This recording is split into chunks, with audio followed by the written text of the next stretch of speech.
This webinar is titled How I Became a Published Author and Charter Member of Author Masterminds. Before we get started, let's talk about what this webinar is and what it isn't. This is not a webinar to sell anything.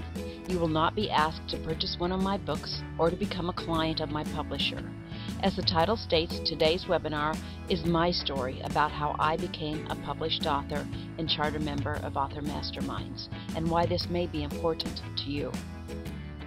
Before we go further, I want to check with you to see where you are currently and if this sounds like you.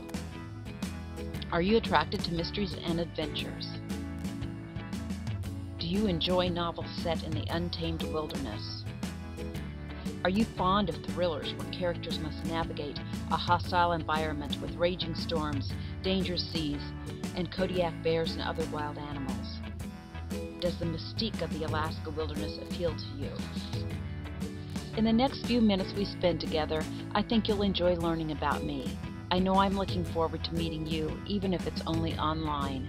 If we were neighbors, we'd probably sit and talk around a campfire on the beach. Here's one thing I'd like you to know. I'm a charter member of Author Masterminds, connecting authors and readers in new, unique ways. I'll tell you more about Author Masterminds later. While wildlife biology was always my main interest as a student, the idea of writing a mystery novel has lurked in the back of my mind since I was a young girl. When I was in my early 30s and my mother lay dying from cancer, I spent every day over the last month of her life sitting beside her hospital bed and trying to remain stoic for her sake. One day I decided it would be a good idea for me to write down my feelings and express my thoughts, fears, and regrets on paper.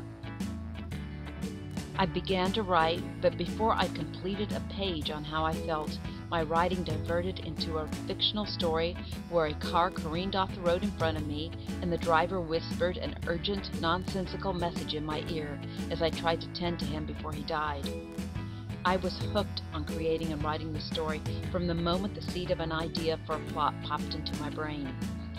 I spent years writing and rewriting my first novel, and I finally self-published Big Game in 2012. My second novel, Murder Over Kodiak, was easier to write, and I self-published it in the spring of 2015. Self-publishing gave me total control over my books. It cost me nothing to publish my first novel and very little to publish my second novel. Hiring an editor was my biggest expense. I had no idea how to promote my novels, though, and I spent too much time and money learning what not to do. In September 2015, I decided to donate a few more $100 to my career as an author and attended a writers' conference in Anchorage. At this conference, Evan Swenson of Publication Consultants gave a presentation on the publishing industry. After he was done speaking, I approached him and asked if he would be interested in publishing my novel. A few weeks later, Evan accepted my manuscript, and I was thrilled. Soon, though, I began to doubt my decision to send my manuscript to a publishing house. Did I want to surrender control of my novel to someone else? Did I want to spend more money on this book? I was hoping to make money as an author, not go into debt. I loved the cover Publication Consultants created for my book and couldn't stop running my fingers over the professional-looking font and interior design. But still, I waffled from thinking I'd made a great decision to worrying I'd made a big mistake. It took time for me to understand Publication Consultants was more than just a publishing house. Evan and the staff truly wanted me to succeed as an author, and they were there to help me in any way they could. I was no longer on my own in the confusing and overwhelming world of today's publishing industry. I was very excited when I was accepted into Author Masterminds. I live in the wilderness on Kodiak Island, so this was a chance for me to connect with other authors over the internet and discuss promotional ideas and ways to grow our author platforms. Author Masterminds has initiated several projects to help us succeed as authors, and during our weekly meetings we discuss what has and what hasn't worked for us. Author Masterminds is a different kind of website built to help readers discover and get to know an exclusive group of like-minded, serious, and dedicated authors. Each author's page includes website, social media, and even contact information. Consequently, you get to know the authors personally, not just their work. As I mentioned earlier, Author Masterminds connects authors and readers in new, unique ways. Here you'll find that every reader is a friend and every author approachable. I enjoy getting to know my readers. Sure, I love talking about my books, but I also want to hear about your life. My books are not for everyone. I write what I know and enjoy. Let me tell you what my books are and what they are not. You decide for yourself if my novels are something you might want to read. Do you enjoy a riveting mystery novel? Do you like stepping into a fictional world where danger lurks around every corner, and as you turn the pages you wonder who will be the next victim, or if the murderer will be caught before he strikes again? My goal is to craft my mysteries so they unfold in a logical manner, but still shock the reader. It excited me to hear readers say they were surprised when they found out who the murderer was in my novel, Murder Over Kodiak. One Amazon reviewer said, "This book leads you from sad to happy to sitting on the edge of your seat. I never saw the ending coming. A fun read." JW said, "Pulled me in early in the development. Several unexpected twists and turns. Looking forward to the next in the series." Denise said, "I love this book. It was a real page-turner, and all my early guesses at the ending proved wrong. The protagonist is a strong, yet vulnerable woman who finds herself in the middle of a murder mystery. The journey to the end is full of twists and turns that are never predictable. The setting on Kodiak, with all the beauty and mystery of the island, is perfect." I asked you earlier if you enjoy novels set in the untamed wilderness. Instead of reading a mystery set in a city, would you enjoy reading a mystery that takes place in the wilderness of Alaska? I have lived in the Alaska wilderness for 30 years. My husband and I own a remote lodge, and I work as a wildlife viewing and fishing guide. I know the wilderness of Kodiak Island well, and this beautiful but sometimes hostile environment is the perfect backdrop for my novels. I've received emails from readers who said they once lived on Kodiak or worked as a commercial fisherman here, and they say my descriptions of the mountains or the ocean transported them back to the island.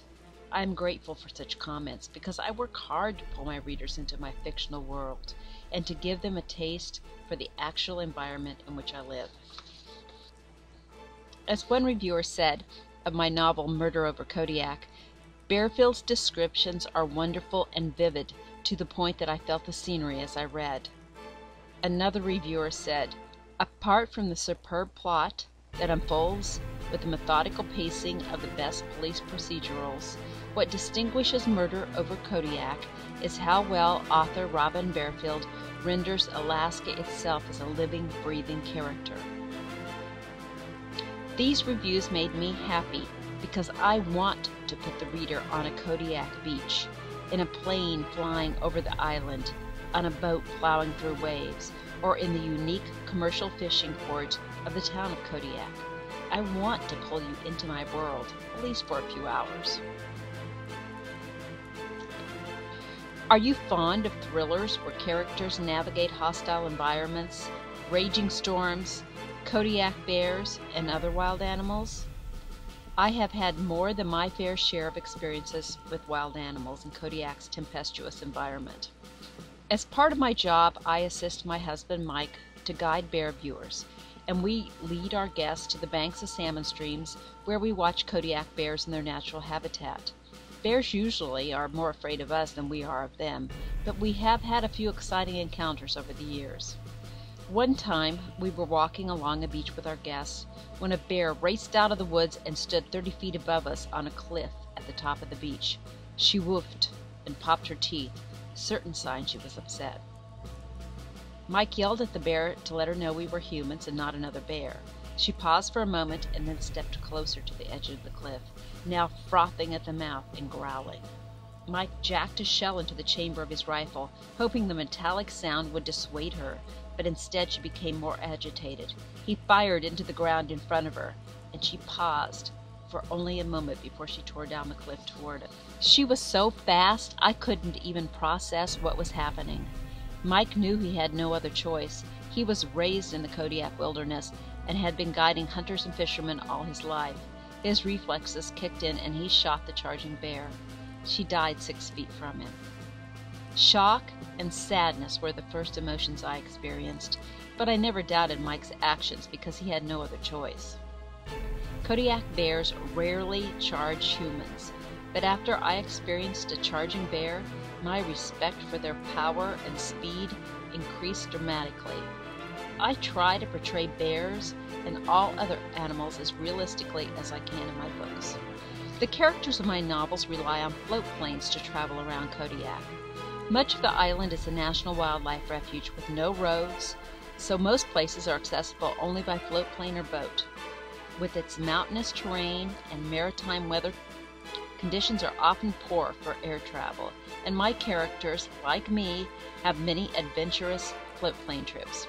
These scenes are easy for me to write because I draw on my personal experience.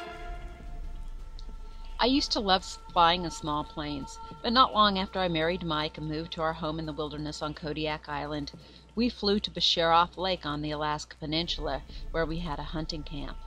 The pilot picked us up in a Grumman Goose, a fairly large seaplane with 2 engines, and we headed across Shelikof Strait for our 1-hour flight to Barefield Lake. The weather was good and winds were calm when we left Kodiak, and we could see the Alaska Peninsula only 40 miles away. What we could not see, though, was the storm brewing on the peninsula. The further we flew, the more turbulent the air became, but still I did not worry. Up to that time I'd had nothing but good flights on seaplanes, and I enjoyed the sensation of skimming over the mountaintops while I surveyed the scenery beneath me. I was sitting behind the pilot and could not see his face, but Mike was seated beside the pilot and I could see Mike's face. The look of alarm on Mike's face was my first clue something was wrong. We were now over Barefield Lake. It felt bumpy, but we had a tailwind, and I didn't realize how hard the wind was blowing until the pilot attempted to circle so he could land into the wind on the lake. I looked out the window and saw the plane wasn't making any progress. Instead of turning, the wind was blowing the plane sideways toward one of the mountains that ring the lake. The pilot increased the throttle, but still the plane did not turn. The pilot finally, frantically pushed the throttle all the way forward, and just in the nick of time, the plane responded. After a hard landing on the windswept lake, we pulled up to the shore, and a white-faced pilot climbed out of the plane and sat for nearly an hour before regaining his nerve to head out again into the storm. He estimated it had been blowing 70 miles per hour when the wind caught the plane. In my first novel, Big Game, I have a scene where a plane soars out of control toward those same mountains near Barefield Lake. I respect commercial pilots who fly anywhere in Alaska, but a pilot who chooses to make his or her living flying a float plane around Kodiak Island holds a special place in my heart, and float planes and their pilots figure prominently in my novels. Does the mystique of the Alaska wilderness appeal to you? When you imagine Alaska, do you think of wild animals, roaring rivers, sharp mountain peaks, waves crashing onto the shore, and eagles soaring overhead? Can you smell the salty ocean, the fruity tundra, or the steamy bear droppings on the trail in front of you? I want you to see and smell all those things and more in my novels. I want to open your senses to Alaska because my mystery novels take place in wilderness Alaska, not in an urban setting. I do not have the background or experience to write a novel set in New York City, so you will see no intrigue in the corporate boardroom. It is this wilderness setting that makes my books and my characters different. I enjoy creating characters who are unusual and choose, for a variety of reasons, to live in wild, remote locations. These are people who understand the wilderness and use it to survive or to murder. In Karlik Bones, the book I'm writing now, one of my characters is a trapper who believes he owns the area around Karlik Lake on Kodiak Island. He considers anyone who camps or hikes near the lake a trespasser, and threatens these imagined interlopers. This trapper is known to be violent. He once killed a man in a bar fight and has returned twice from trapping trips, claiming his trapping partner for the winter deserted him halfway through the season. No trace of either partner was ever found. This character is based on an actual person who lived on the Alaska Peninsula. Law enforcement officers found evidence suggesting he killed and ate his trapping partners, but the trapper disappeared before he could be brought in for questioning. My character, based on this trapper, is not someone you will find in a novel set in a city. In my recently released novel, The Fisherman's Daughter, authorities fear a serial killer is stalking women on Kodiak Island. Most of the action in this novel takes place in and near the close-knit community of the town of Kodiak, and I think you will enjoy meeting some of the unique residents of this quaint fishing village. I love to write, but writing is a lonely endeavor. One of the great perks of being an author for me is hearing from my readers and getting to know them. I love receiving and responding to emails from readers. Meeting others who enjoy wilderness mysteries makes the hard work of writing worthwhile. Thanks for being here today. I look forward to meeting and getting to know you.